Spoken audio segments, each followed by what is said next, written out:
ஓம் சாந்தி. எல்லோரும் குஷி குஷியாக இருக்கிறீங்களா?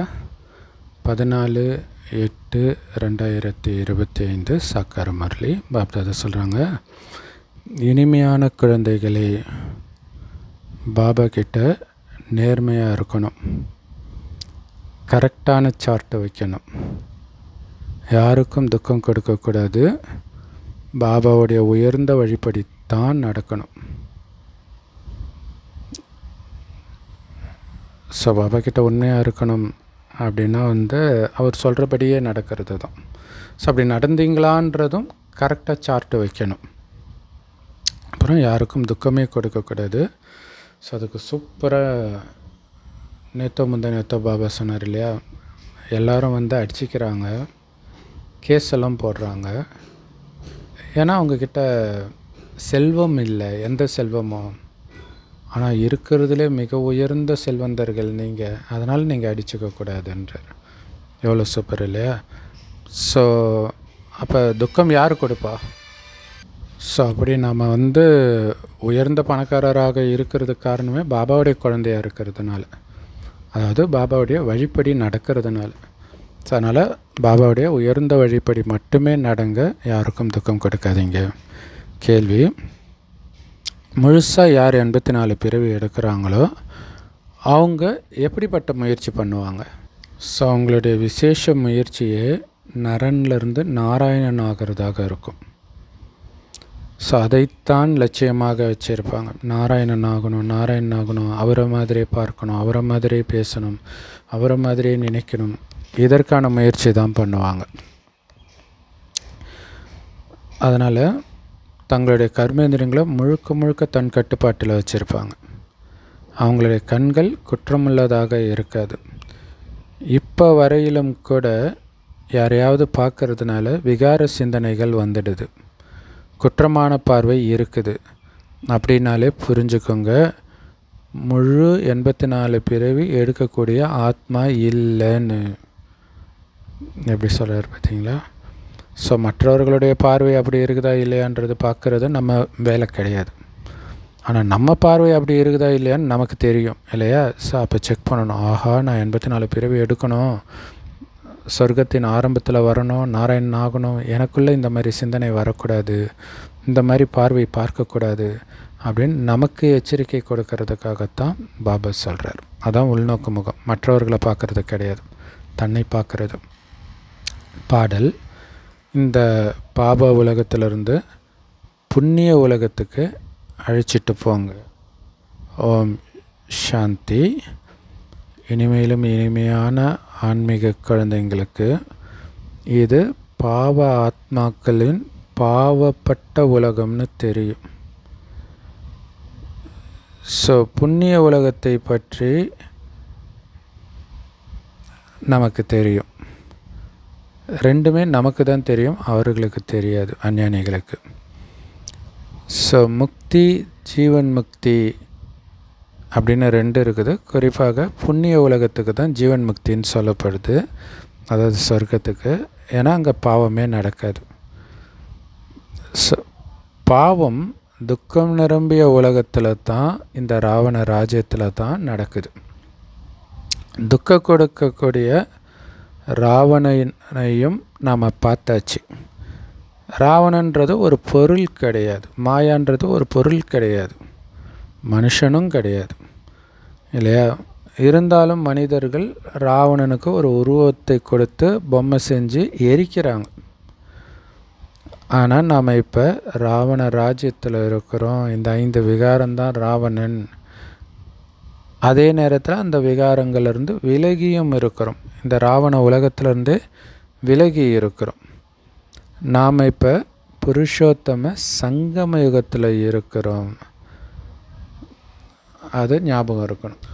ஸோ குழந்தைங்க பாபா கிட்ட வரும்பொழுது கண்டிப்பாக நாம் நரன்லேருந்து நாராயணன் ஆகிறதுக்காக வரோம் அப்படின்னு கண்டிப்பாக அவங்களுடைய புத்தியில் இருக்குது இல்லை? அந்த போதை இருக்கணும், நான் நாராயணன் ஆகிட்டு இருக்கிறேன் அப்படின்ட்டு. சுகதாமத்தின் எஜமானராக பாபா நம்மளை மாற்றுறார். பிரம்மா பாபா மாற்றலை, எந்த தேகதாரியும் நம்மளை மாற்றலை. சிவபாபா தான் மாத்துறார். அவருக்கு தனக்கென்று உடம்பு கிடையாது. ஸோ அதனால் பிரம்மா உடலை கடனாக எடுக்கிறார். நம்ம கூட உடல் இல்லாத ஆத்மாவை தானே இருந்தோம் பரந்தாமத்தில். பிறகு இங்கே வந்து உடம்பை எடுத்துக்கிறோம். அதாவது பிறப்பு சக்கரத்தில் வரும் நம்ம நடிக்கிறோம். எல்லையற்ற தந்தைக்கிட்ட நாம் போகிறோம் அப்படின்னு நம்ம புரிஞ்சுக்கிறோம் இல்லையா? பிரம்மகுமாரி சென்டருக்கு வரும்போது நம்ம அப்பா கிட்ட போகிறோம் அப்படின்ட்டு. ஸோ அப்பா கிட்ட போகிறோன்னும்போது உலகமே தடுத்தாலும் எங்கள் அப்பா கிட்ட போகிறத தடுக்கிறதுக்கு இவங்க யார்? எங்கள் அப்பா கிட்ட போகிறது என்னுடைய உரிமை அப்படின்னு ஆனந்தமாக வருவீங்க, அந்த நிச்சய புத்தியும் அன்பும் இருந்தால். ஸோ பாபா தான் நமக்கு உயர்ந்த வழி காட்டுறார். சொர்க்கத்துக்கு போகிறதுக்கான வழி தான் உயர்ந்த வழி, அது பாபா கிட்ட தான் இருக்குது. ஸோ பாபா சொல்கிற மாதிரி உயர்ந்த முயற்சி பண்ணுறதுனால தான் நீங்கள் சொர்க்கத்துக்கு எஜமானர் ஆக முடியும். ஏன்னா எல்லா மதத்தினரும் கண்டிப்பாக சொர்க்கத்தை நினைக்கிறாங்க, சொர்க்கத்துக்கு போகிறது தான் லட்சியமாகவும் வச்சுருக்கிறாங்க. கண்டிப்பாக புது உலகம்னு ஒன்று இருக்குதுன்னு புரிஞ்சுக்கிறாங்க. ஆனால் அதை யாரோ ஒருத்தர் உருவாக்குறார், ஒருத்தர் இருக்கிறார் அதை உருவாக்குறதுக்கு அப்படின்னு புரிஞ்சுக்கிறாங்க. நரகத்தையும் யாரோ ஒருத்தர் உருவாக்குறார், ரெண்டுத்தையும் ஒருத்தரையே உருவாக்கலை, அதை புரிஞ்சுக்கணும். உங்களுடைய சுகதாமத்துடைய பாகம் எப்போ முடியுது? 2500 வருடம் கழித்து முடியுது சுகத்தின் பாகம். பிறகு ராவண ராஜ்யத்தில் தான் துக்கத்தை அனுபவிக்கிறீங்க. ஸோ இப்போ துக்க உலகம்தான். எவ்வளவு தான் கோடீஸ்வரனாக இருக்கட்டும், பல கோடிக்கு அதிபதியாக கூட இருக்கட்டும், அப்பையும் இது அழுக்கான உலகம் தானே சொல்லுவாங்க, இல்லை இது பரிசுத்தமான உலகம்னு சொல்லுவாங்களா? இது ஏழை உலகம்தான், துக்கமான உலகம்தான். ஸோ எவ்வளவுதான் பெரிய பெரிய கட்டிடங்கள் கட்டினாலும், சுகத்துக்காக எல்லா சாதனங்களும் இருந்தாலும் கூட இது அழுக்கான பழைய உலகம்னு தான் சொல்லுவாங்க இல்லையா? ஏசி இருக்கலாம், பைக் இருக்கலாம், கார் இருக்கலாம், இருந்தாலும் இது அழுக்கான உலகம்தான், பாவம் நிரம்பிய உலகம்தான், துக்கம் நிரம்பிய உலகம்தான்.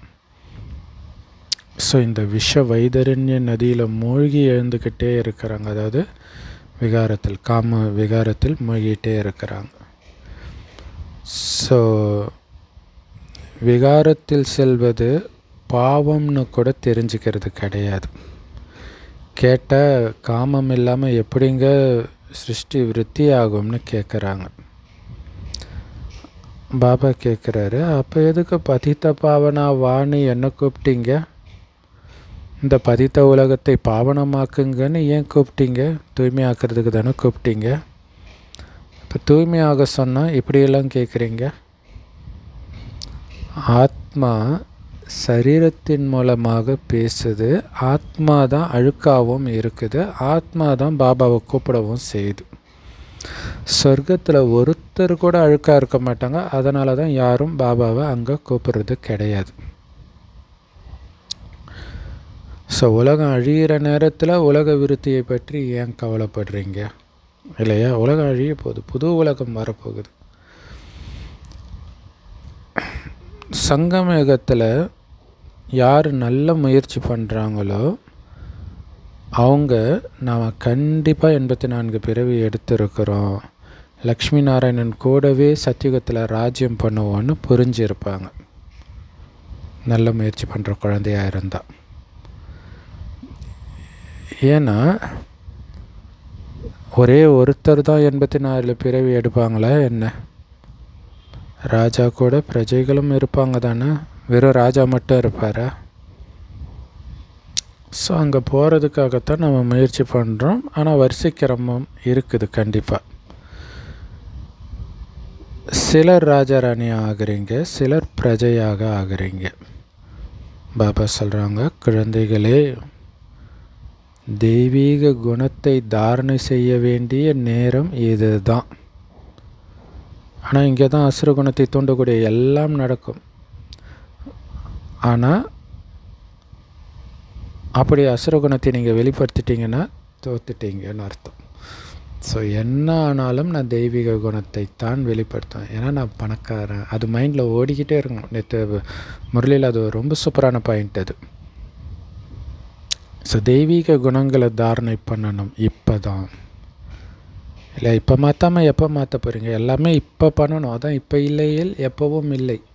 குணத்தை மாற்ற வேண்டியதும் இப்போ தான், எல்லோருக்கும் சக்தி கொடுக்க வேண்டியதும் இப்போ தான், முக்தி கொடுக்க வேண்டியதும் இப்போ தான். ஆனால் இந்த கண்கள் இருக்குது பாருங்க, ரொம்ப ரொம்ப குற்றமுள்ளவை, ஏமாற்றிடும். ஏன்னா பல ஜென்மமாக அதுக்கு பழக்கப்பட்டுடுச்சு. யாரையாவது பார்க்கும் பொழுது விகார பார்வை வருது அப்படின்னாலே அவங்களுக்கு 84 பிறவி இருக்காதுன்னு பாபா சொல்கிறார். அவங்க நரன்லேருந்து நாராயணனாக ஆக முடியாது. எப்போ இந்த கண்கள் மீது வெற்றி அடைகிறீங்களோ அப்போ தான் கர்மாதீத்த நிலை ஏற்படும். பாருங்கள், எல்லா ஆதாரமும் யோகத்தில் இருக்குது, முயற்சியில் இருக்குதுன்னு சொன்னவர் இன்றைக்கி என்ன சொல்கிறாரு? கண்ணில் தான் எல்லா ஆதாரமும் இருக்குது, கண்ணை பரிசுத்தமாக்கிட்டால் போதுன்றார் இல்லையா? ஏன்னா கண்ணில் தெரிஞ்சிடும் உங்கள் மைண்டில் என்ன இருக்குது அப்படின்ட்டு. ஸோ அப்போ கண்ணில் குற்றம் இருந்தால் நாராயணன் ஆக முடியாது. யார் கண்கள் மீது வெற்றி அடைகிறாங்களோ அப்போ தான் கர்மாதீத்த நிலையை அடைய முடியுன்றார். ஸோ எல்லா ஆதாரமும் கண்களில் தான் இருக்குது இல்லையா? நயனம் அப்படின்ட்டு அந்த கண்ணுக்கே மகிமையெல்லாம் பாடுவாங்க கிருஷ்ணருக்கு.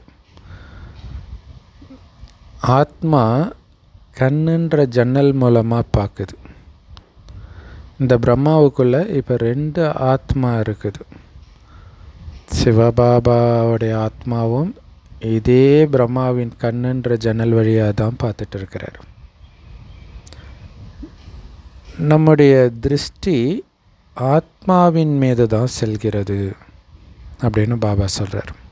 இல்லை, நான் ஆத்மாவை தான் பார்க்குறேன், ஆத்மாவுக்கு தான் புரிய வைக்கவும் செய்கிறேன். இல்லை, யாருக்கு புரிய வைக்கிறோமோ அவங்கள தானே பார்ப்போம். ஸோ அப்போ கேட்டுட்டு இருக்கிறது ஆத்மான்னு தெரிஞ்சால் நீங்கள் ஆத்மாவை தானே பார்க்கணும். எவ்வளோ சூப்பரான பாயிண்ட்டு இல்லையா? ஒரு 4 பேர் இருக்கிறாங்கன்னா ஒன்றா யாருக்கிட்ட நீங்கள் பேசணும்னு நினைக்கிறீங்களோ அவங்கள தான் பார்த்து பேசுவீங்க. அந்த மாதிரி நீங்கள் கண்ணுக்கோ மூக்குக்கிட்டேயோ வாய்க்கிட்டேயோ பேசலை, ஆத்மா கிட்ட தானே பேசுகிறீங்க. அப்போ ஆத்மாவை தானே பார்க்கணும். சூப்பர் பாயிண்ட்டு இல்லையா? ஸோ பாபா ஆத்மாவுக்கு தான் புரிய வைக்கிறார், அதனால தான் ஆத்மாவை பார்க்குறார். பாபா சொல்கிறாரு, நான் கூட ஆத்மா உன்ன மாதிரியே பிரம்மாவுடைய சரீரத்தை ஆதாரமாக எடுத்திருக்கிறேன், அப்போ தானே நானும் பேச முடியும். பாபா நம்மளை சுகத்தின் உலகத்துக்கு அழைச்சிட்டு போகிறார். இது ராவண ராஜ்யம்.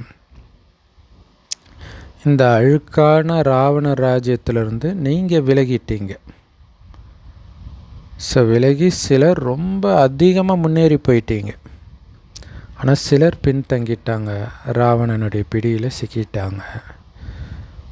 ஸோ ஒவ்வொருத்தரும் என்னை அந்த கரைக்கு அழைச்சிட்டு போங்க பாபான்னு சொல்கிறாங்க. ஸோ இப்போ சத்தியுகத்துக்கு போயிடுவாங்க, கலியுகத்தை கடந்து சத்தியுகத்துக்கு போயிடுவாங்க எல்லாருமே, டவுட்டு கிடையாது. ஆனால் அங்கே உயர்ந்த பதவி அடையணும், அதுதான் முக்கியமான விஷயம். அதுக்கு முழு தூய்மை ஆகணும், அதற்கான முயற்சி பண்ணணும். ஸோ இங்கே முக்கியமான விஷயமே, பாபாவை நினைவு செஞ்சுட்டே இருந்தீங்கன்னா பாவம் அழியும். இதுதான் முக்கியமான பாடமே இல்லையா? கண்கள் உங்கள் வசப்படணுன்னா பாபா நினைவு இருந்துக்கிட்டே இருக்கணும், அவரை வெளிப்படுத்தணும், ஆத்மாவை பார்க்கணும். கொஞ்சம் கூட ஆத்மாவை தாண்டி உங்கள் புத்தி எங்கேயும் போயிடக்கூடாது. இதில் கவனம் கொடுத்தால் கண்டிப்பாக நாராயணன் பதவி அடைவீங்க. ஸோ ஆத்மாக்களாகிய நாம் நடிகர்கள். முதல்ல சுகதாமத்தில் நடித்தோம் சுகத்தின் பாகத்தை. பிறகு அரை கல்பம் கழித்து துக்கதாமத்தில் துக்கத்தை அனுபவிக்கிறோம். இப்போ மறுபடியும் நம்மை அந்த சுகதாமத்துக்கு அழைச்சிட்டு போகிறதுக்கு தான் பாபா வந்திருக்கிறார். அதுக்கு நீங்கள் என்னை நினைவு செய்து தூய்மையாகுங்க, யாருக்கும் துக்கம் கொடுக்காதீங்க அப்படின்னு பாபா சொல்கிறார். ஸோ அதுதான் போகிறதுக்கான வழி இல்லையா? ஸோ ஒருவர் மற்றவருக்கு எவ்வளோ துக்கம் கொடுத்துக்கிட்டே இருக்கிறாங்க. யாருக்குள்ளேயாச்சும் காமத்தின் பூதம் வந்துடுச்சு, கோபத்தின் பூதம் வந்துடுச்சு அப்படின்னா கை நீட்டி அரைஞ்சிடுறாங்க. அப்போ பாபா சொல்கிறாரு, இவங்க துக்கம் கொடுக்கக்கூடிய ஆத்மாக்கள், பாவாத்மாக்கள், எப்படி இவங்க புண்ணிய ஆத்மாவாக ஆக முடியும்? இல்லை, அந்த கோபத்தை தோன்ற மாதிரி எது வேணாலும் நடக்கட்டும். பாபா சொல்லிட்டார்ல, நீங்கள் பெரிய செல்வந்தர், உங்களுக்கு எதுக்கு கோபம் வரணும்? எதுவும் இல்லாதவங்க தான் அடிச்சுக்குவாங்க. ஸோ அது ரொம்ப முக்கியமான பாயிண்ட் அது. அப்போ இந்த மாதிரி கோபப்படுறீங்க, காம வயப்படுறீங்கன்னா உங்களை எப்படி புண்ணிய ஆத்மான்னு சொல்ல முடியும்? துக்கம்தான் கொடுக்குறீங்கன்றார். காமத்தினாலும் துக்கம்தான் கொடுக்குறீங்க. இது வரையிலும் பாவம் செஞ்சுக்கிட்டே இருக்கிறாங்க. இவங்க பேரை கெடுக்கிறாங்க. எல்லாரும் என்ன சொல்லுவாங்க? எங்களுக்கு பகவான் படிப்பு சொல்லி கொடுக்குறாருன்னு சொல்கிறீங்க, நாங்கள் மனுஷன்லேருந்து தேவதையாக உலகத்துக்கே எஜமானராகிறோன்னு வேற சொல்கிறீங்க. பிறகு இந்த மாதிரி காரியம் செஞ்சீங்கன்னா பாபா பேரைத்தானே கெடுக்கிறீங்க. நீங்கள் சொல்கிறத எப்படி நம்புவாங்க? அதான் டிஸ்சர்வீஸ். அதனால தான் பாபா சொல்கிறாரு, தினமும் நைட்டு குழந்த செக் பண்ணு, சார்ட்டு வை, காலையிலேருந்து எப்படி என் மனநிலை இருந்தது அதை அப்பப்போ எழுதிட்டு நைட்டு செக் பண்ணணும். நைட்டு எழுதுறதில்ல, ஏன்னா ஞாபகம் இருக்காது. ஸோ நல்ல குழந்தைனா பாபாவுக்கு ரெகுலராக சார்ட்டும் அனுப்பணும். சிலர் சார்ட்டு எழுதுகிறாங்க, ஆனால் நான் யாருக்காவது துக்கம் கொடுத்தேன்னா, தப்பு செஞ்சேனான்னு எழுத மாட்டுறாங்க. இவ்வளோ நேரம் நினச்சேன், சாப்பிடும்போது நினச்சேன், முரளி கிளாஸ் கேட்டேன், சக்கரை இத்தனை தடவை சுற்றினேன், இதை மட்டும் எழுதுகிறாங்க. நினைவும் செஞ்சிட்டு இருக்கிறாங்க, தலைகீழான கர்மமும் செஞ்சிட்டே இருக்கிறாங்க. அப்படின்னா அது எப்படி சரியாக முடியும்? உங்களை மாற்றிக்கணும் இல்லை? எப்போ தேக உணர்வில் வரீங்களோ அப்போ தான் தலைகீழான காரியம் செய்கிறீங்க. ஸோ தப்பான காரியம் செய்கிறோன்னாலே ஆத்ம உணர்வில் வரலன்னு புரிஞ்சுக்கிட்டு கரெக்டாக ஆத்ம உணர்வில் பாபா நினைவில் இருக்கணும். ஸோ இங்கே நினைவு தான் முக்கியமான விஷயமே. மற்றபடி இந்த சக்கரம் எப்படி சுற்றுதுன்னு புரிஞ்சுக்கிறதுலாம் ரொம்ப ஈஸி. ஒரே நாளில் கூட புரிஞ்சுக்கிட்டு நீங்கள் மற்றவர்களுக்கு புரிய வைக்கக்கூடிய ஆசிரியர் ஆகிட முடியும். ஸோ அப்படி ஒரு மாதாஜி பார்த்துருக்குறேன். காலையில் வந்து கோர்ஸ் எடுக்கிறாங்க, சாயங்காலம் அவங்களே சேவையும் பண்ணுறாங்க. ஆச்சரியமாக இருந்தது.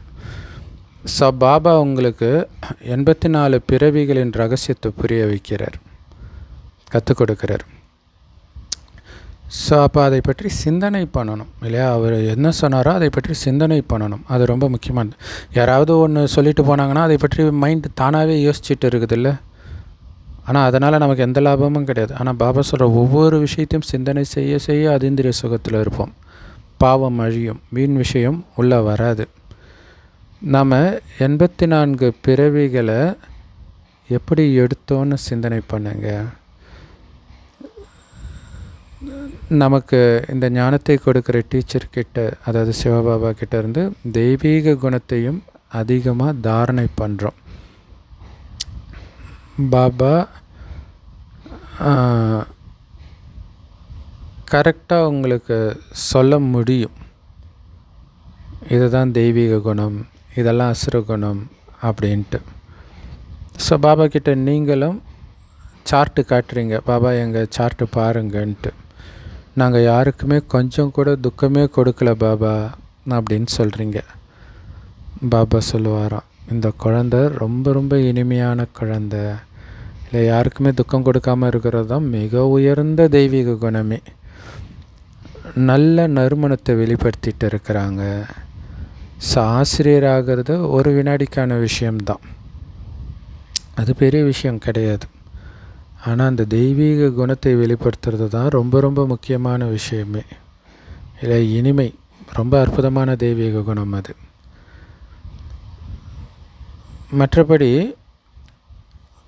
ஆசிரியரை விட மாணவர்கள் நினைவு யாத்திரையில் தீவிரமாக செல்ல முடியும். அதனால் ஆசிரியரை விட அவங்க உயர்ந்த பதவியும் அடைவாங்க. நமக்கு யார் ஞானம் கொடுக்குறாங்களோ அவங்கள விட நாம் அதிவேகத்தில் போய் அவர்களை விட உயர்ந்த பதவியும் அடைய முடியும். ஸோ பாபா கேட்குறாரு, யாருக்கு கற்றுக் கொடுக்குறீங்க? தினம் தினம் சிவாலயங்களுக்கு போய் கற்றுக்கொடுங்க. சிவபாபா எப்படி சொர்க்கத்தை ஸ்தாபனை பண்ணுறாரு, சொர்க்கத்தின் எஜமானர் ஆக்குறாரு அப்படின்னு புரிய வைங்க.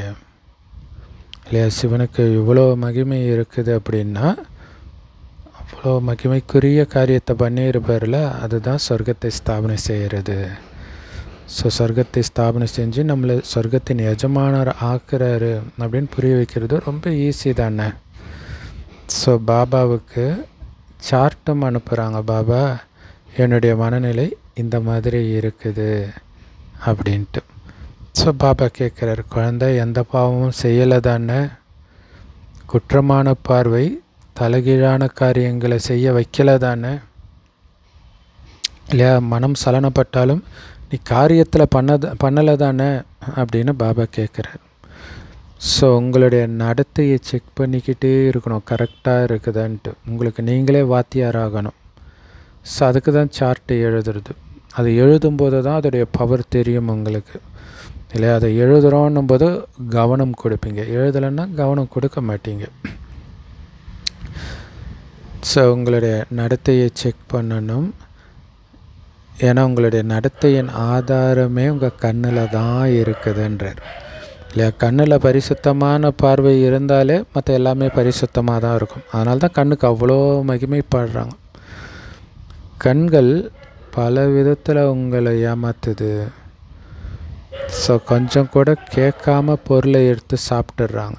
இல்லையா? கண்ணால் பார்த்த உடனே சாப்பிட்றாங்க. அதுவும் பாவமாகிடுது. ஏன்னா அனுமதி இல்லாமல் எடுத்தீங்கல்ல. ஸோ அங்கேயும் கண்ணு தான் ஏமாத்துது. ஸோ இங்கே அதிக விதிமுறைகள் இருக்குது. அன்பாக சொன்னாலும் விதிமுறை இருக்குது. நீங்கள் மீறிங்கன்னா உங்களுக்கு பதவி குறைஞ்சிக்கிட்டே வரும், தண்டனை கிடைச்சிக்கிட்டே இருக்கும். அதை புரிஞ்சிக்கணும். சிவபாபாவுடைய யஜ்யம் இல்லையா? பொறுப்பானவரை கேட்காம பொருளை சாப்பிட முடியாது. ஒருவர் சாப்பிட்றாங்க அப்படின்னா மற்றவர்களும் அதே மாதிரி அவங்கள பார்த்து சாப்பிட ஆரம்பிச்சிடுவாங்க. ஏன்னா நான் என்ன செய்கிறேனோ அதை பார்த்து தான் மற்றவங்க செய்வாங்க அப்படின்ற கவனம் இருந்தால் இந்த மாதிரி நீங்கள் பண்ண மாட்டீங்க. உண்மையிலே இங்கே எந்த ஒரு பொருளையும் பூட்டி வைக்க வேண்டிய அவசியம் கிடையாது. இல்லையா? நீங்களாக தான் அந்த டிசிப்ளினோடு இருக்கணும். அதுக்காக பூட்டி வைக்க தேவையில்லை. எப்படி சொல்கிறாரு பாருங்க. சட்டம் சொல்லுது, இந்த வீட்டுக்குள்ளே, குறிப்பாக சமையலறைக்குள்ளே பாபா யஜ்யத்தில் எந்த ஒரு அப்பவித்திரமான ஆத்மாவும் வரக்கூடாது. இல்லை, கிச்சனுக்குள்ளே மட்டும் எல்லாரையும் விட்டுற மாட்டாங்க. பல வருஷத்து பாபா குழந்தையாக இருந்தாலுமே அலோவ் பண்ண மாட்டாங்க. 100% அவங்க தூய்மையாக இருக்கிறாங்கன்னு தெரிந்தால் மட்டுமே அலோவ் பண்ணுவாங்க. ஏன்னா மற்றவர்கள் தூய்மையாக இருக்கிறாங்களா இல்லையான்னு தெரியாது இல்லையா? ஸோ பெரும்பாலும் பார்த்திங்கன்னா ரொம்ப வருஷம் இருக்கக்கூடிய ஆத்மா, அந்த சேவையில் 24 மணி நேரம் மூழ்கிற ஆத்மா. ஸோ அவங்க மேலே நம்பிக்கை வரும். வயதானவர்கள் மேலே நம்பிக்கை வரும். கணவன் இழந்தவர்கள் அவங்கள மேலே நம்பிக்கை வரும். ஸோ வெளியில் தூய்மையாக இருக்கிறாங்களா இல்லையான்றதை பற்றி யாரும் கவலைப்பட மாட்டாங்க வெளி உலகத்தில். ஆனால் இங்கே தூய்மை ஆகிறதுக்காக வரும் அப்படின்னா அந்த உணவும் தூய்மையாகத்தான் இருக்கணும். தூய்மையானவர்கள் சமைச்சதாக தான் இருக்கணும். ஸோ எல்லோருமே தன்னை பாவி அழுக்கானவன் தானே சொல்லிக்கிறாங்க. எல்லோருமே அழுக்கானவர்கள் தான். ஆக்சுவலாக பக்தி மார்க்கத்தில் கூட வல்லபாச்சாரியர், சங்கராச்சாரியர் மேலெல்லாம் மற்றவர்கள் கை வைக்க விட மாட்டாங்க. யாரும் அவங்கள தொடக்கூடாது. அவங்களும் யாரையும் தொட மாட்டாங்க. ஏன்னா நாம் தூய்மையாக இருக்கிறோம், அவங்க அழுக்காக இருக்கிறாங்கன்னு அவங்க புரிஞ்சுக்குவாங்க. ஒரு விதத்தில் அப்படி புரிஞ்சிக்கிறதே அவங்கள தூய்மையாக வச்சுருக்குது. இங்கே அதனால தான் பாபா நம்மளை கூட சொல்லுவார் இல்லையா, யாருடைய விரல் கூட நம்ம மேலே படக்கூடாதுன்னு பாபா சொல்லுவார். இங்கே எல்லாருடைய சரீரமும் அழுக்காக தான் இருக்குது. இருந்தாலும் முயற்சியின்படி விகாரங்களை சந்நியாசம் செய்கிறோம். அதனால தான் நிர்விகாரிக்கு முன்னாடி விகாரி மனிதர்கள் போய் தலை வணங்குறாங்க இல்லையா. அப்போ பூஜைக்குரியவராக ஆகணும்னா நாமளும் நிர்விகாரியாக, அதாவது விகாரமற்றவர்களாக, காமம் கோபம் பற்ற பேராசை அகங்காரம் தான் விகாரங்கள். ஸோ அது இல்லாதவர்களாக ஆகணும். இவங்க மிக தூய்மையான தர்மாத்மான்னு சொல்கிறாங்க இயேசுவை, நபியெல்லாம். ஸோ அதுவுமே தூய்மையின் ஆதாரத்தில் தான். சத்தியுகத்தில் தாழ்ந்தவர்களே கிடையாது. அது தூய்மையான உலகம். அங்கே ஒரே இனம்தான் இருக்கும். தேவதா தர்மத்தை சார்ந்தவர்கள் தான் இருப்பாங்க. நீங்கள் இந்த ரகசியம் முழுவதையும் அறிகிறீங்க. ஆரம்பத்தில் இருந்து சிருஷ்டியுடைய முதல் இடை கடை பற்றிய ரகசியம் உங்கள் புத்தியில் இருந்துக்கிட்டே இருக்கணும். எப்பவுமே அந்த சக்கரம் சுற்றிக்கிட்டே இருக்கணும். ஸோ இப்போ நமக்கு எல்லாமே தெரியும் இல்லை, தெரிஞ்சுக்கிறதுக்குன்னு எதுவும் பாக்கி இல்லை. படைப்பவர் பாபாவையே தெரிஞ்சுக்கிட்டோம், சூக்ஷ்ம வதனத்தையும் தெரிஞ்சுக்கிட்டோம், வருங்காலத்தில் உயர்ந்த பதவி பற்றியும் தெரிஞ்சுக்கிட்டோம். அதுக்காக தான் முயற்சி பண்ணுறோம். வேறு என்ன தெரிஞ்சுக்கணும்? மற்ற எதுவும் நமக்கு தேவையில்லாதது இல்லை. கீழே இருந்து மேல் நோக்கி போகும்போது கீழே இழுக்கக்கூடிய விஷயத்தை தெரிஞ்சுக்கிட்டு என்ன பண்ண போகிறீங்க? ஸோ உயர்ந்த பதவி எதிர்காலத்தில் அடையிறதுக்காக நாம் முயற்சி செஞ்சிட்டு இருக்கிறோம். அப்படி இருக்கும்பொழுது உங்கள் நடத்தை கீழானதாக ஆயிடுச்சுன்னா உயர்ந்த பதவி அடைய முடியாது. யாருக்காவது துக்கம் கொடுக்குறீங்க, விகாரத்தில் விழுறீங்க, அல்லது தீய பார்வை பார்க்குறீங்க அப்படின்னா இது எல்லாமே பாவம்தான். ஸோ அந்த இந்த பார்வை, குற்றமான பார்வையை பரிசுத்தமான பார்வையாக மாற்றுறது இருப்பாங்க. அதுதான் மிகப்பெரிய முயற்சின்றார். பார்வை ரொம்ப ரொம்ப நல்லதாக இருக்கணும். கண்கள் பார்க்குது,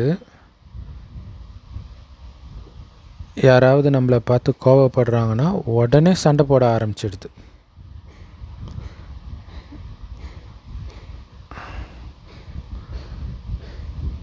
சிவபாபா கிட்ட கொஞ்சம் கூட அன்பு இல்லை. அன்பு இருந்தால் நீங்கள் சண்டை போடுவீங்களா? எனக்கு கெட்டு போகிறது பாபாவுடைய பேர் இல்லையா? அப்போ சண்டை போடுறீங்கன்னா அன்பு இல்லைன்னு அர்த்தம். அன்பு எப்போ வரும்? பாபாவை நினச்சிக்கிட்டே இருந்தால் தான் வரும். நினைக்கிறதும் இல்லை. ஸோ உங்கள் ஆத்மாவை முழுசாக சிவபாபாவுக்குத்தான் சமர்ப்பணம் பண்ணியிருக்கிறீங்க இல்லையா? அப்புறம் எதை நீங்கள் வெளியில் பார்த்து கோபப்படணும்? வெளியில் எதுவுமே இல்லையே பார்க்குறதுக்கு, நமக்கு எல்லாம் பாபா மட்டுமே. ஸோ குருவே உங்களுக்கு சமர்ப்பணம்னு சொல்கிறாங்க. யார் குரு? யார் கிருஷ்ணருடைய சாட்சாத்காரம் செய்ய வைத்தாரோ அந்த சிவபாபா சத்குருவுக்குத்தான் அனைத்தும் சமர்ப்பணம். ஸோ குருவின் மூலமாகத்தான் நீங்கள் கோவிந்தர் ஆகிறீங்க, கிருஷ்ணர் ஆகிறீங்க. சாட்சாத்காரத்தினால வாய் இனிப்பாகிடாது இல்லையா? சாட்சாத்காரத்தில் ஜூஸ் குடிக்கிறதுனால அதுக்கப்புறம் உங்கள் வாய் இனிப்பாகிடுதா என்ன? மீரா கிருஷ்ணரை பார்த்தாங்க, வாய் இனிப்பாயிடுச்சா என்ன? உண்மையிலே அவங்க ஒன்றும் சொர்க்கத்துக்கே போகலை. அது பக்தி மார்க்கம். ஸோ அதை சொர்க்கத்தின் சுகம்னு சொல்ல மாட்டாங்க. அது ஒரு காட்சி, கற்பனை, ஏஐ மாதிரி. ஏஐயில் பார்க்குறது நிஜம் கிடையாது. ஏஐயில் சொர்க்கத்தை எல்லாம் உருவாக்குறாங்க, அது நிஜம் கிடையாது. நிஜத்தில் அங்கே போகணும். நிஜத்தில் போனால் தான் சொர்க்கத்தின் சுகத்தை அனுபவிக்கிறீங்கன்னு சொல்ல முடியும். அதனால் கோவிந்தை பார்த்தால் மட்டும் போதாது, அவர் மாதிரியே ஆகணும். அப்படி ஆகிறதுக்காகத்தானே நீங்கள் வந்திருக்கிறீங்க. ஸோ அப்படி ஆகணும், ஆகிட்டு இருக்கிறேன், அதுக்காக தான் வந்திருக்கிறேன்ற அந்த போதை இருந்துக்கிட்டே இருக்கணும். ஸோ நம்ம யார் அப்படி நாராயணனாக ஆக்குறாங்களோ அவர்கிட்ட நான் போயிட்டு இருக்கிறேன்ற அந்த போதை இருக்கணும். பாபா எல்லோருக்கும் இந்த அறிவுரை தான் கொடுக்கிறார். சார்ட்டில் கண்டிப்பாக என் கண்கள் ஏமாத்திச்சானும் எழுதுங்க. பாவம் செய்யலை தானே. கண்கள் ஏதாவது ஒரு விஷயத்தில் கண்டிப்பாக ஏமாற்றத்தை கொடுத்துடுது. ஸோ கண்கள் முற்றிலும் குளிர்ச்சி அடைஞ்சிடணும். அப்படின்னு அர்த்தம், கண்ணில் பார்க்குற எதுவுமே உங்களுடைய மனதை கொஞ்சம் கூட சலனப்படுத்தக்கூடாது. அதுதான் குளிர்ச்சி அடைந்த கண்கள், குளிர்ச்சி அடைந்த கர்மேந்திரியம்னு சொல்கிறது. உங்களை அசரீரின்னு உணருங்க. இந்த கர்மாதீத்த நிலை கடைசியில் தான் வரும். அதுவும் எப்போ உங்களால் அதை அடைய முடியும்? பாபாவுக்கு உங்களுடைய உண்மையான சார்ட்டை ரெகுலராக அனுப்பி வைக்கும் பொழுது தான் வரும். இல்லையா? ஸ்கூலில் அந்த இன்ஸ்பெக்ஷன் ஒன்று வைப்பாங்க. அந்த இன்ஸ்பெக்ஷனுக்காக தான் ஒழுங்காக ஹோம் ஒர்க்கு, கிளாஸ் ஒர்க்லாம் எழுதுகிறாங்க. அதேமாதிரி பாபாவுக்கு நீங்கள் அனுப்புகிறீங்கன்ற அந்த உணர்வு தானே உங்களை கரெக்டாக சார்ட்டு எழுத வைக்கும். ஸோ அதுக்கு தான் சொல்கிறார், அப்படி அனுப்புகிறவங்க தான் கர்மாதித்த நிலை கடைசியில் அடைய முடியுன்றார்.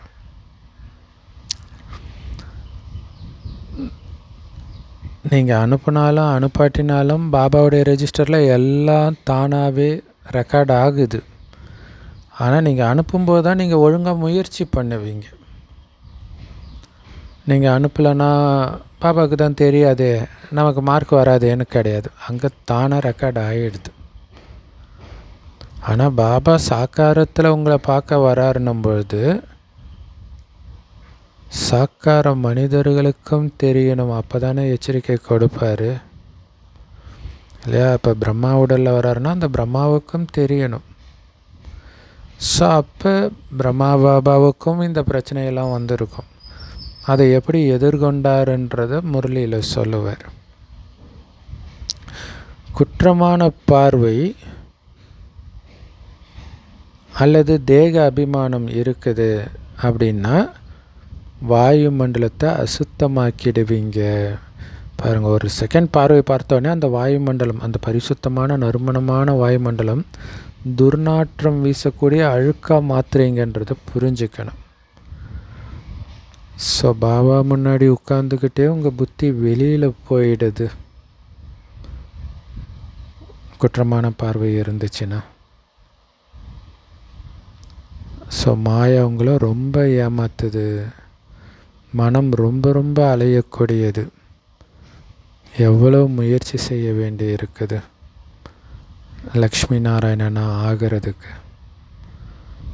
ஸோ அதுக்காகத்தான் நம்ம பாபா கிட்ட வரோம். பாபா ஆத்மாவுக்குத்தான் ஞான அலங்காரம் பண்ணுறார். நாம் ஆத்மாக்கள் பாபாவின் ஞானத்தினால தான் நாம் தூய்மை ஆகிட்டு இருக்கிறோன்னு புரிஞ்சிருக்கிறீங்க இல்லை? அந்த ஞானத்தை தாரணை பண்ணுறதன் மூலமாக, சும்மா கேட்கறதுனால இல்லை, அதை உள்வாங்கி அதை பற்றி சிந்தனை செஞ்சு அதை குணமாகவே மாற்றுறதன் மூலம் தூய்மையாகிறீங்க. பிறகு சரீரமும் தூய்மையாக கிடைக்கும். ஆத்மா சரீரம் ரெண்டுமே சத்தியுகத்தில் தான் தூய்மையாக இருக்கும்.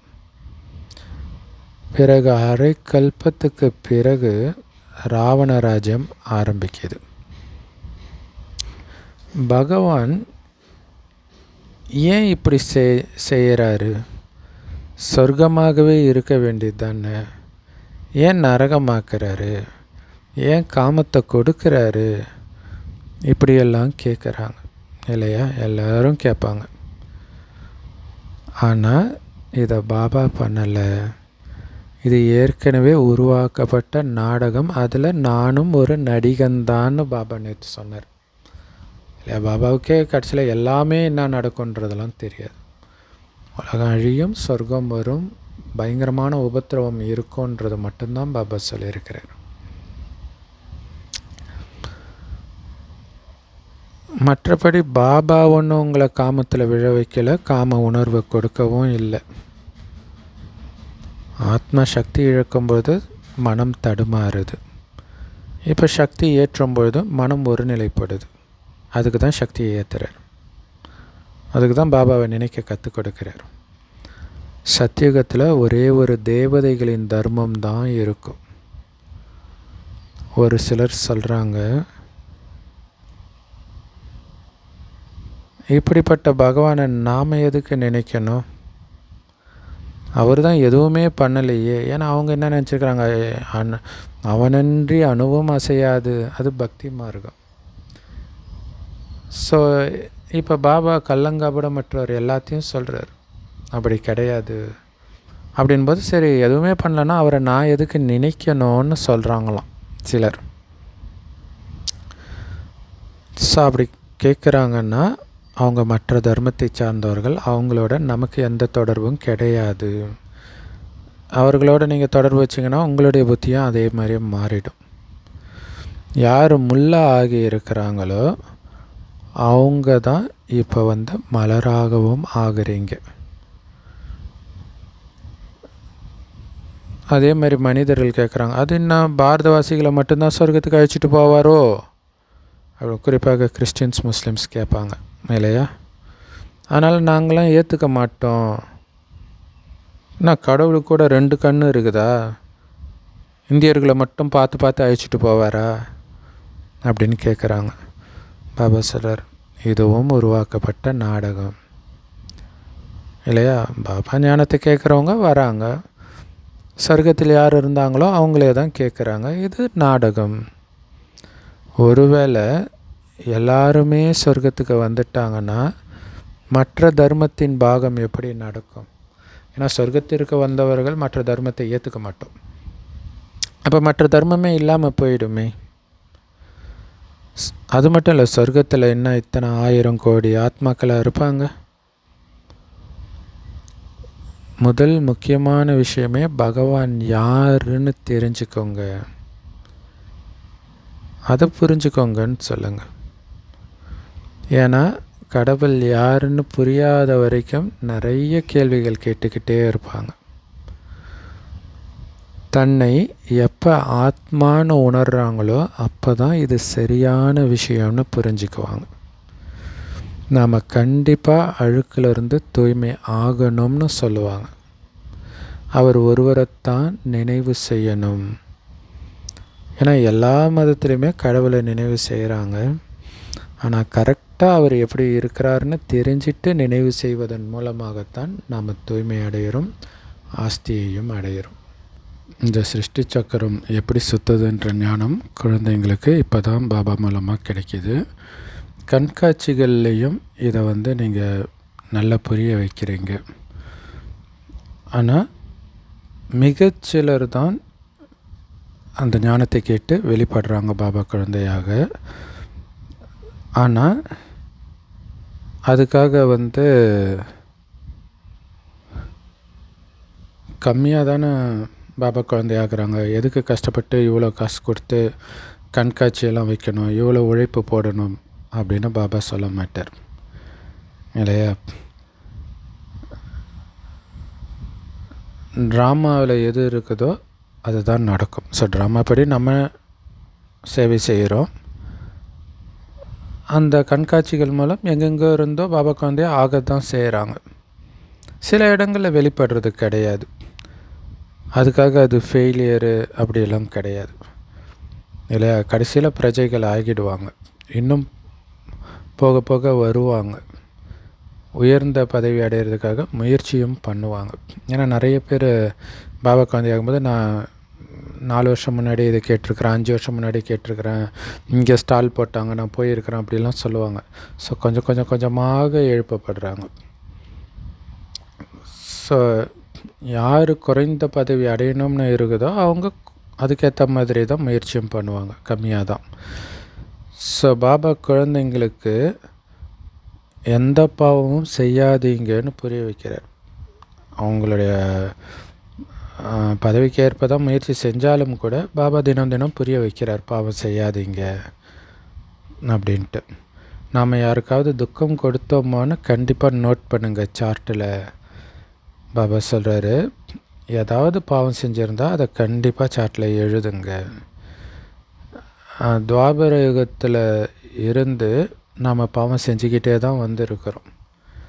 இப்போ நிறைய பாவம் செய்கிறவராக ஆகிட்டோம். ஏன்னா ரொம்ப பழகிடுச்சு, அதிலே மூழ்கிட்டோம். ஸோ பாபாவுக்கு இந்த பாவம்லாம் செய்கிறீங்கன்னு எழுதி தெரியப்படுத்துறதன் மூலமாக உங்கள் சுமை லேசாகிடும். நான் யாருக்குமே துக்கம் கொடுக்கறது இல்லை அப்படின்ட்டு சிலர் எழுதுகிறாங்க. நல்லது, சார்ட் எடுத்துகிட்டு வாங்க பார்க்குறேன் அப்படின்னு பாபா கேட்பார். நீங்களாக வாயால் சொன்னால் எப்படி நம்புறது இல்லையா? அப்போ சார்ட் எழுதும்போது தான் நீங்கள் கவனம் கொடுத்து ஆமாம் இன்றைக்கி துக்கம் கொடுத்தேன்னு நீங்கள் எழுதியிருப்பீங்க. ஸோ அப்படி உண்மையிலே சார்ட்லேயுமே துக்கம் கொடுக்கலன்னா அந்த நல்ல குழந்தைங்கள பாபா கூப்பிடுவார். நான் அந்த குழந்தைங்கள பார்க்கணும் அப்படின்னு பாபா சொல்லுவாராம். ஏன்னா நல்ல குழந்தைங்க மேலே பாபா ரொம்ப அன்பு செலுத்துவார் இல்லையா? ஸோ இன்னும் யாரெல்லாம் சம்பூர்ணம் ஆகலை அப்படின்னு பாபாவுக்கு தெரியும். ஏன்னா பாபா ஒவ்வொருத்தரையும் பார்க்குறாரு எப்படி முயற்சி பண்ணுறாங்கன்ட்டு. குழந்தைங்க சார்ட்டே எழுதுறது இல்லை அப்படின்னா கண்டிப்பாக ஏதோ ஒரு குறை இருக்குது இல்லை. சரியாக நினைக்கலன்னா என்னத்தை எழுதுறதுன்னு தானே தோணும். அப்போ சார்ட் வைக்கலைனால அவங்க நினைக்கலைன்னு அர்த்தன்றார். குறைகள் இருக்குதுன்றார். பாபா கிட்ட மறைக்கிறாங்க. யார் சார்ட் எழுதுகிறாங்களோ அவங்களத்தான் நேர்மையான குழந்தைங்கன்னு நான் புரிஞ்சுக்குவேன். ஸோ சார்ட்டு கூடவே நல்ல மேனர்ஸும் இருக்கணும். நல்லது. ஸோ ரொம்ப இனிமையான முரளி கொடுத்த இனிமையிலும் இனிமையான தாய் தந்தை பாப்தாதாவுக்கு அன்பு நினைவுகள் மற்றும் காலை வணக்கம். பாபா சொல்கிறாங்க, ஸோ நீங்கள் செய்த பாவக்கர்மங்களை எல்லாம் பாபாவுக்கு எழுதி தெரியப்படுத்துறதன் மூலம் உங்களுடைய பாவச்சுமை இறங்கி லேசாக உணர்வீங்க. ஸோ இனி நாம் யாருக்குமே துக்கம் கொடுக்கக்கூடாது. பாபாவுக்கு நல்ல குழந்தையாக இருக்கணும். உங்களுடைய பார்வையில் கொஞ்சம் கூட காமம் இருக்கக்கூடாது. கண்கள் ஏமாற்றிடக்கூடாதுன்றதில் ரொம்ப கவனம் வைக்கணும், எச்சரிக்கையாக இருக்கணும். உங்களுடைய நடத்தை ரொம்ப ரொம்ப ராயலாக இனிமையானதாக இருக்கணும். காமத்தின் வசமாகியோ கோபத்தின் வசமாகியோ எந்த பாவமும் செய்யக்கூடாது. அப்படி செஞ்சிங்கன்னா பாவாத்மான்னு பாபா சொல்கிறார். வரதானம், லட்சியத்தையும் குறிக்கோளையும் எப்போவுமே ஞாபகம் வச்சுக்கிட்டு அந்த லட்சியத்தை நோக்கி தீவிர முயற்சி செய்யக்கூடிய புனித, எப்போவுமே ஹோலியாக அதாவது தூய்மையாக மற்றும் சந்தோஷமாக இருக்கக்கூடிய ஆத்மா ஆகுங்கள். லட்சியத்தை ஞாபகம் வச்சு முயற்சி செஞ்சாலே எப்பவும் தூய்மையாக தான் இருப்போம். ஏன்னா தூய்மையான தேவதையாகிறது தான் லட்சியம் இல்லையா? ஸோ பிராமண வாழ்க்கையுடைய லட்சியமே எந்த ஒரு எல்லைக்குட்பட்ட ஆதாரமும் இல்லாமல் சதா குஷியாக இருக்கிறது. உள்ளபூர்வமான குஷி, உள்ளிருந்து அந்த குஷி வந்துக்கிட்டே இருக்கணும். அதுக்கு எல்லைக்குட்பட்ட எதையுமே பிடிக்கக்கூடாது. எல்லைக்குட்பட்ட விஷயத்தை பிடிச்சி குஷியாக இருக்கிறது உலகத்தில் எல்லோரும் தான் இருக்கிறாங்க. டிவி பார்த்து நண்பர்களோட அரட்டை அடித்து இப்படியெல்லாம். ஆனால் எதுவுமே இல்லாமலே உள்ளிருந்து உங்களுக்கு சந்தோஷம் வரணுன்றது தான் நம்முடைய லட்சியமே.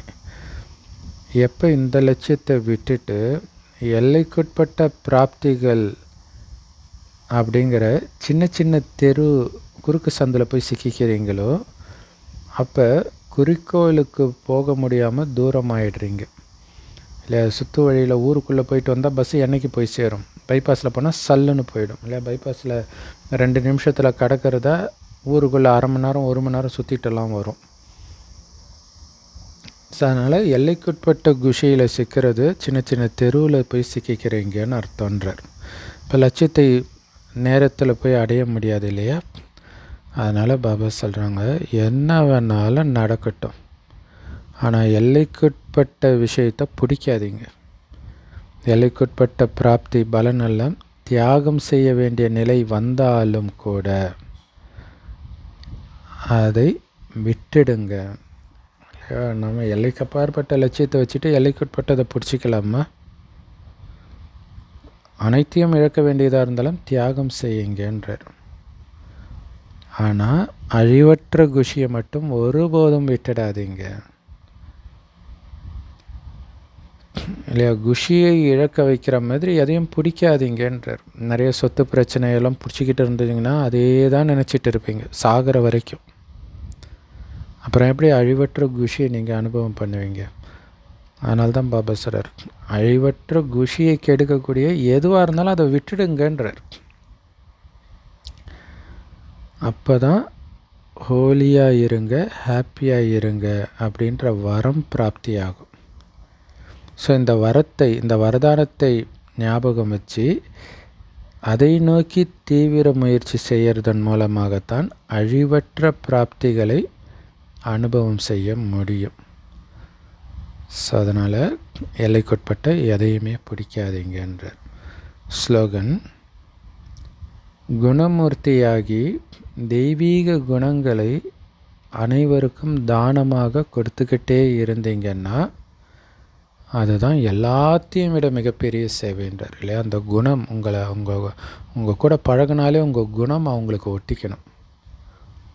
ஸோ அந்த மாதிரி குணத்தை தானம் பண்ணுறது தான் இருக்கிறதுலே மிகப்பெரிய சேவை அப்படின்னு பாபா சொல்கிறார்.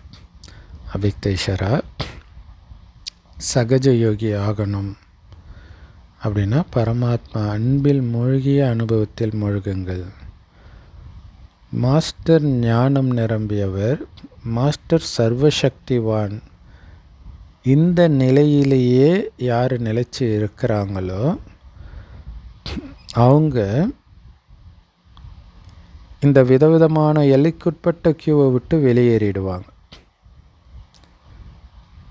ஞானம் நிரம்பியவர்கள் இல்லை, எல்லைக்குட்பட்ட பிராப்தியை அடையணும்னு கியூ நின்றுட்டுருக்குறாங்க பாங்க, அதிலிருந்து வெளியேறி பாபாவோட எப்பவுமே சந்திப்பு திருவிழா கொண்டாடுற ஆர்வத்தில் தான் தன்னுடைய நேரத்தை பயன்படுத்துவாங்க. பாபாவுடைய அன்பில் மூழ்கிய நிலையில் தான் எப்போவுமே இருப்பாங்க. ஸோ அப்போ எல்லா விஷயங்களும் பிரச்சனைகளும் ஈஸியாக தானாகவே முடிஞ்சிடும். பிறகு உங்கள் முன்னாடி பிரஜைகளின் வரிசையும் பக்தர்களின் வரிசையும் வந்து நிற்கும் இல்லையா? எல்லைக்குட்பட்ட பிராப்திகளின் வரிசையில் நீங்கள் நிற்கலைனாலே பக்தர்களின் வரிசை உங்கள் முன்னாடி வந்து நிற்கும். அப்போ எல்லைக்குட்பட்ட பிராப்திகள் பின்னாடி போகிறதுக்கு பதிலாக பாபாவுடைய அன்பில் மூழ்கி இருங்க. அதுதான் ஞானம் நிறைந்த குழந்தை. அப்போ மாஸ்டர் சர்வசக்திவானாகவும் ஆகிடுவீங்க. ஸோ அப்போ பக்தர்களும் பிரஜைகளும் உங்கள் முன்னாடி கியூவில் வந்து நிற்பாங்கன்று. செம பவர்ஃபுல் முரளி, செம போதையான Murli. Love you Bapdada. Thank you Bapdada. குஷியாக இருங்க, குளிர்ச்சியாக இருங்க.